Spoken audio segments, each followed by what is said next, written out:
নমস্কার দর্শক, সংবাদ আবির্ভাবের আজকের গুরুত্বপূর্ণ একটি সংবাদ, একটি বিশ্লেষণ। গতকাল আপনারা জানেন যে 152টা আসনে পশ্চিমবঙ্গে ভোট হয়েছিল বিধানসভা, এবং সেই বিধানসভা ভোটকে কেন্দ্র করে নানান সংবাদ মাধ্যম বুথ ফেরত যে সমীক্ষা, সেই সমীক্ষা তারা দেখিয়েছেন। এবং সংবাদ আবির্ভাবের পক্ষ থেকে আমরা সমস্ত যে বুথ ফেরত সমীক্ষা তার একটা জিস্ট নিয়ে এবং আমাদের কি বিশ্লেষণ সেইটার উপরে আমরা আপনাদের সামনে তুলে ধরব যে পশ্চিমবঙ্গে 2026-এর বিধানসভা ইলেকশনে অ্যাকচুয়ালি কী হতে চলেছে। এই যে 152টা সিটে ভোট হলো, তার ফলাফল কী হতে পারে। এছাড়া টোটাল যে 294টা আসনে ভোট হবে সম্পূর্ণ হবে, এবং 4 তারিখে পশ্চিমবঙ্গের মসনদে কে বসবে তার উপরে সম্পূর্ণ বিশ্লেষণ করবেন আমাদের সংবাদ মাধ্যমের সুপ্তা সাহা। তিনি আপনাদেরকে পুরো বিষয়টা খুলে বলবেন। নমস্কার, আমি সুপ্তা সাহা। গতকাল যে ভোট হয়েছে, মোট ভোট আসন ছিল 152। এই 152 থেকে টিএমসি, আমরা আশা করছি যেসব সংবাদ মাধ্যম আছে সেই সংবাদ মাধ্যমের যে সমীক্ষা আছে সেই সমীক্ষা থেকে নিয়ে কিছু আমরা সমীক্ষা করেছি, আমরা একটা বিশ্লেষণ করেছি। সেই বিশ্লেষণের মধ্যে আশা করা যাচ্ছে টিএমসি 115টা পাবে, এবং বিজেপি 35টা, এবং কংগ্রেস 2টো। এটা বিভিন্ন বড় বড় সংবাদ মাধ্যম যারা আছেন তারা এটাই প্রকাশ করেছে। তার মধ্যে মোট আসন হিসেবে ধরা যেতে পারে কোচবিহারে 9টা, আর তাতে টিএমসি পাবে 5টা এবং বিজেপি পাবে 4টি। আর আলিপুরদুয়ারে মোট 5টি আসন, সেই 5টি আসনে টিএমসি পাবে 1টা আর বিজেপি পাবে 4টি। জলপাইগুড়িতে মোট আসন হচ্ছে 7টি, এই 7টির মধ্যে টিএমসি পাবে 4টি আর বিজেপি পাবে 3টি। আর কালিম্পংয়ের একটি আসন এবং একটি আসন আপনি আদার্স যে আছে তারা পাবে। আর দার্জিলিংয়ে হচ্ছে 5টা মোট আসনের মধ্যে টিএমসি পাবে 1টি এবং বিজেপি পাবে 4টি। উত্তর দিনাজপুরে 9টি আসনের মধ্যে টিএমসি পাবে 7টি আর বিজেপি পাবে 2টি। দক্ষিণ দিনাজপুরে 6টি আসনের মধ্যে হচ্ছে 3টি টিএমসি পাবে, 3টি বিজেপি পাবে। আর মালদহ যে 10টি আসন, মোট আসন 12টির মধ্যে 10টি পাবে টিএমসি এবং 2টি আসন পাবে বিজেপি। মুর্শিদাবাদে 22টি আসনের মধ্যে 20টি পাবে টিএমসি এবং 2টি পাবে বিজেপি। পূর্ব মেদিনীপুরে 16টি মোট আসন, সেই আসনের মধ্যে পাবে টিএমসি পাবে হচ্ছে 11টি এবং বিজেপি পাবে 5টি। পশ্চিম মেদিনীপুরে 15টি আসন, এই 15টি আসনের মধ্যে 10টি আসন পাবে টিএমসি এবং 5টি আসন পাবে বিজেপি। এছাড়া আছে ঝাড়গ্রামে হচ্ছে 4টি আসনের মধ্যে টিএমসি 4টি আসন পাচ্ছে। পুরুলিয়াতে 9টি আসনের মধ্যে টিএমসি পাবে 6টি আসন আর বিজেপি পাবে 3টি আসন। বাঁকুড়াতে 12টি আসন, মোট আসনের মধ্যে 12টি আসনের মধ্যে হচ্ছে 8টি আসন পাচ্ছে টিএমসি আর বিজেপি পাবে 4টি। পশ্চিম বর্ধমানে আপনার 9টা আসন, মোট আসন 9টা এবং তার মধ্যে টিএমসি পাবে 6টা এবং 3টি পাবে হচ্ছে বিজেপি। বীরভূমে 11টি মোট আসনের মধ্যে 10টি টিএমসি পাচ্ছে এবং বিজেপি পাচ্ছে 1টি।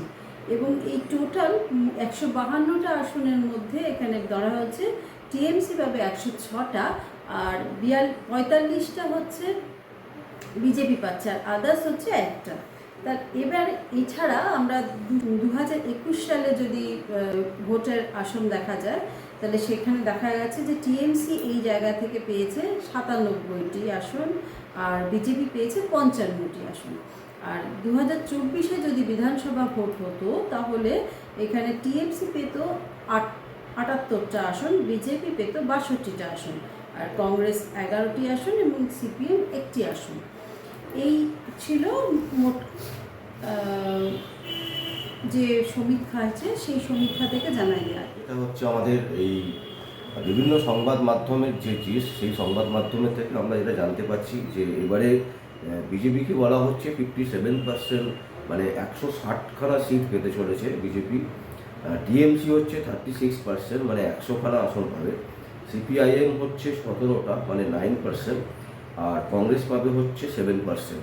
তো এখানে এটা হচ্ছে বুথ ফেরত যে সমীক্ষা, সেই সমীক্ষা বিভিন্ন চ্যানেল যে করেছে, বিভিন্ন সংবাদ মাধ্যম করেছে, বিভিন্ন সংস্থা করেছে, তার থেকে যে একটা জিস্ট বেরিয়েছে, সেই জিস্টটা আমরা আপনাদের কাছে তুলে ধরছি।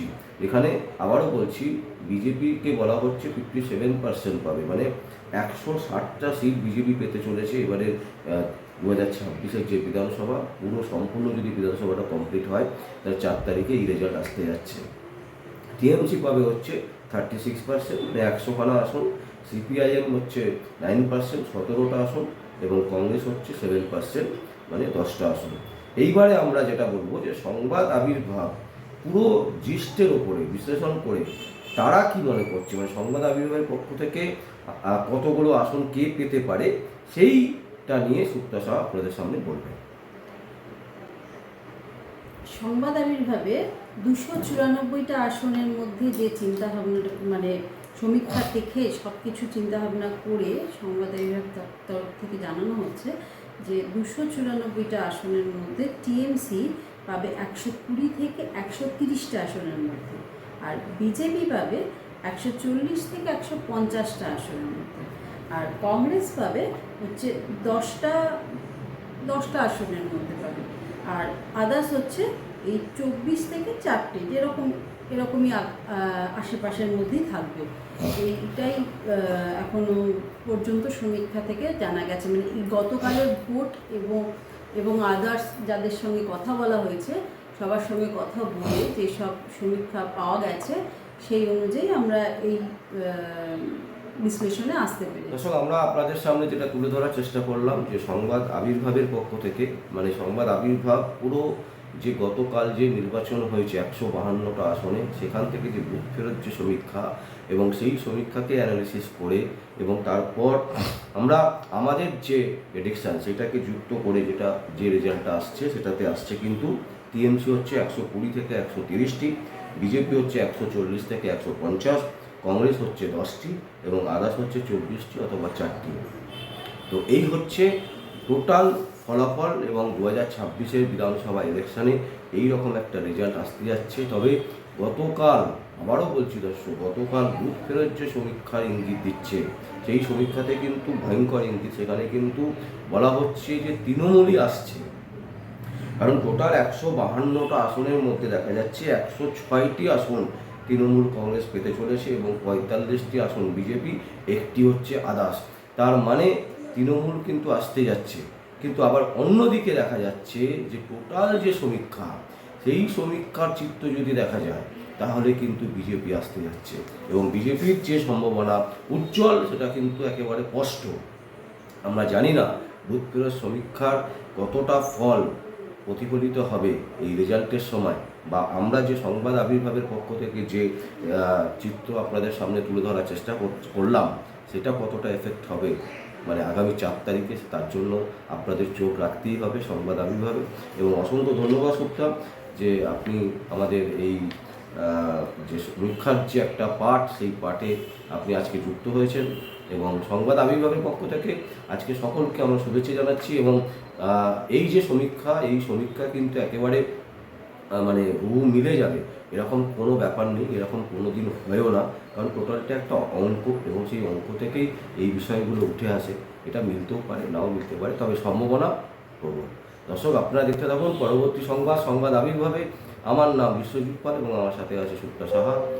আপনাদের যদি কোনো কমেন্টস থাকে, অবশ্যই আপনারা কমেন্ট বক্সে কমেন্ট করবেন, আর দেখতে থাকুন পরবর্তী সংবাদ আবির্ভাবে এবং আবির্ভাব নিউজে।